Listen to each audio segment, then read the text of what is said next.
Have you ever looked back and wondered how so many beautiful moments slipped by without you realizing their value? And isn't it strange that the very things we take for granted in our youth are the ones we end up longing for the most? Welcome back to the channel, dear friends. Today we are stepping into a theme that touches every one of us, yet often too late: youth, time, and presence.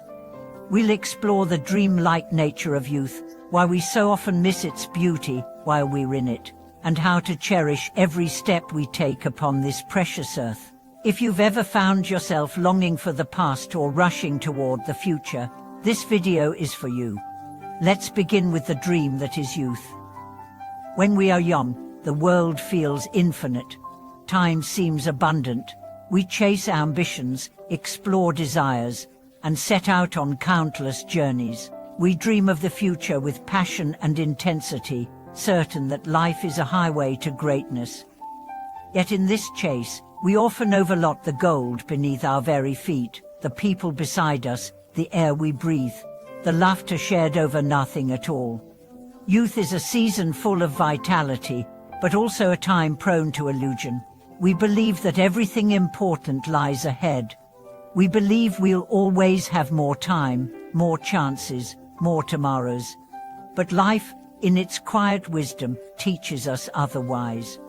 The beauty of a sunset, the silence after a storm, the words left unspoken, these are not just poetic moments. They are sacred, they are fleeting, they are everything. And still, we run. We run toward goals, grades, careers, relationships, recognition. We are so busy proving ourselves that we forget to be ourselves. We compare, we compete, we strive. And in this race, we rarely pause to feel the grass under our feet or the sunlight on our face. We don't realize we are standing on sacred ground until we are too far from it to return. This isn't a call to regret the past. It's an invitation to wake up now, because the dreamlike nature of youth isn't just about age, it's about awareness. There are people in their teens who live with deep presence, and people in their 60s still trapped in distraction. Youth is a mindset, presence is a practice. So how do we shift? How do we begin to see and cherish the moments we're in, instead of always looking ahead or behind? It starts with the simple act of noticing. Right now, as you're watching this, where are you? What do you hear? What does the air feel like? Who is near you? Can you feel your breath, the ground supporting you? The quiet rhythm of now. This is not just mindfulness. This is gratitude in action. This is how you ground your spirit. Imagine a field of golden soil beneath your feet. This soil represents the opportunities, connections, lessons, and beauty available to you right now. Every step you take in awareness plants a seed. Every breath you take with gratitude nurtures that field. But when we are disconnected, when we are moving too fast, we trample this soul without ever seeing its worth. Let's turn to a metaphor: a traveler walking through a forest. This traveler is so focused on reaching the other side that they never look up to see the trees, the sky, the animals along the way. They don't stop to rest by the river, to listen to the wind, to marvel at the stars. One day, they arrive, but the arrival feels hollow, because the journey, not the destination, was where the magic lived. We are all travelers, and our youth, our present moment, is that forest. When we begin to slow down, something miraculous happens. The ordinary becomes extraordinary. We begin to taste our food again. We begin to hear the emotion behind someone's words. We notice the way the light falls on the wall in the late afternoon. We laugh without needing a reason. We cry without needing to hide. We begin to live. And the ground beneath our feet, the people who raised us, the friends who stayed, the strangers who smiled at us, the books that opened our minds, the mistakes that taught us lessons, this ground becomes golden, not because it is perfect, but because it is real. There is wisdom in remembering that we don't get to keep anything. Time moves on, Faces change, moments pass, but what we feel, how we love, how we show up, that stays with us. That becomes who we are. Let's revisit the idea of presence with one more story. There was a woman who, in her younger years, was obsessed with achieving. She became successful, wealthy, admired. But one day, she found herself in an empty room, surrounded by trophies, but no laughter, no shared meals, no music, just silence. She began to remember the days she'd rushed through, the meals with her parents she skipped, the trips she cancelled, the friendships she let fade. She realized that what she had spent her youth running toward had cost her the very moments that made life rich. So she made a choice. She sold her house. She moved to a quiet town. She started volunteering at a community center. She began to write letters to people she'd forgotten, and slowly, she came back to herself, not by reclaiming her youth, but by living fully in the time she still had. This is the power we all hold. The power to begin again, the power to notice, the power to stand still and feel the gold beneath our feet. You don't need to abandon your dreams.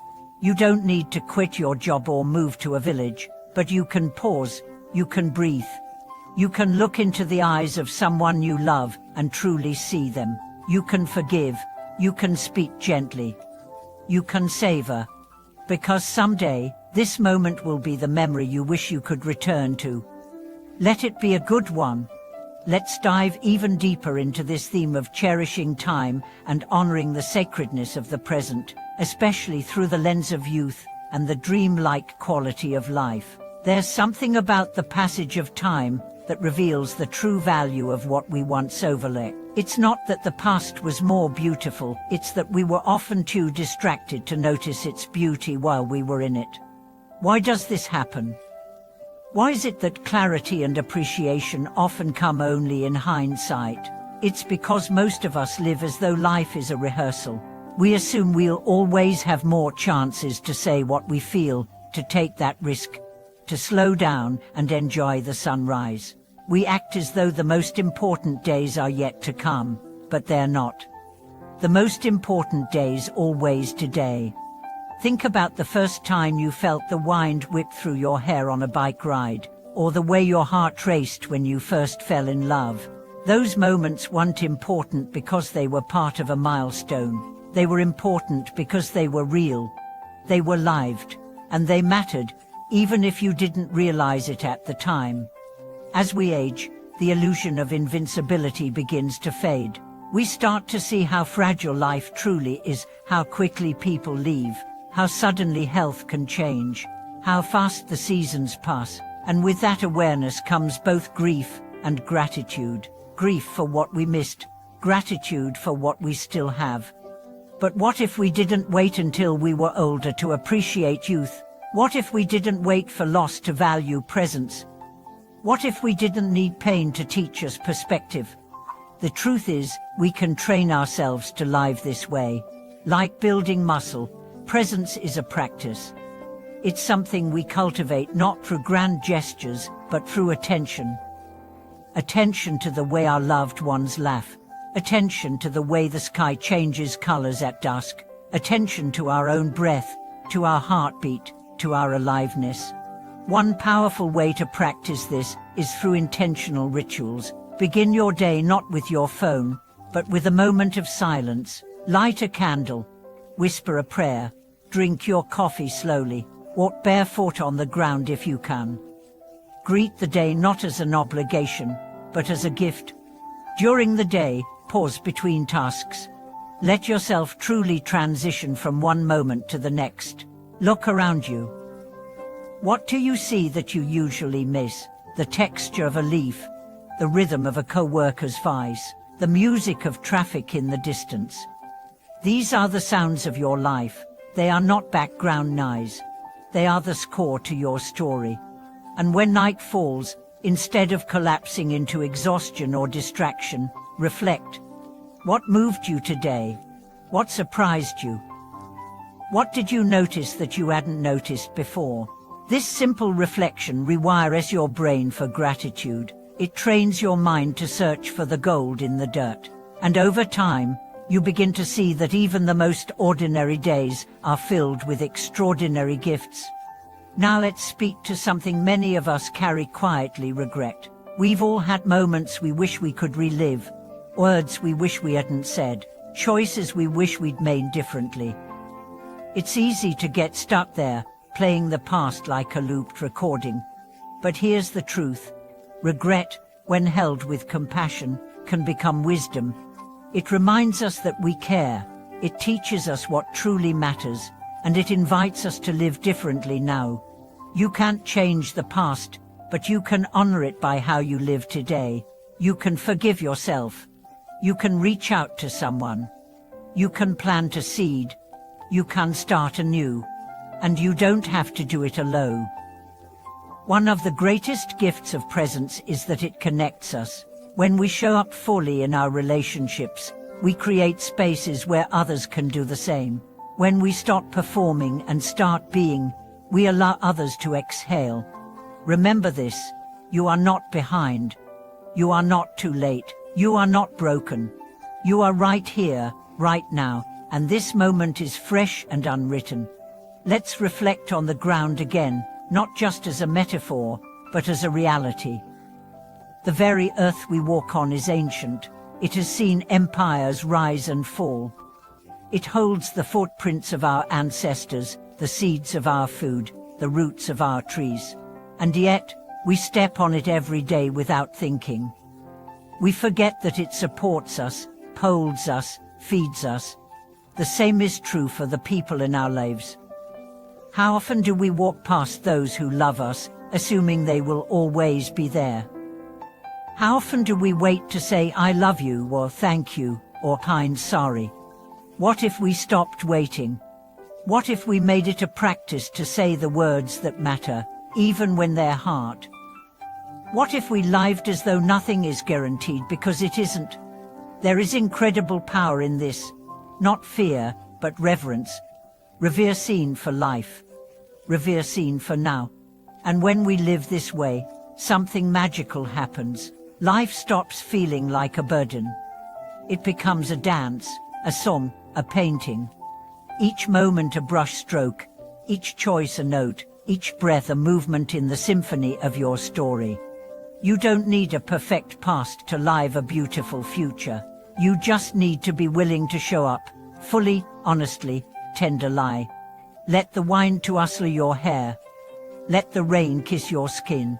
Let your heart break open in art, the simplest things, because these are the treasures we forget to count. These are the reasons we are here. Thank you for watching this video. If this message touched your heart, take a moment right now to pause and appreciate something or someone near you. Leave a comment below and share a memory you now see with new eyes. And if you know someone who might be rushing past their own golden style, send this video their way. Don't forget to subscribe, like, and continue walking gently through this dream that we call life. Until next time, be present, be kind, and trust in the miracle of every moment.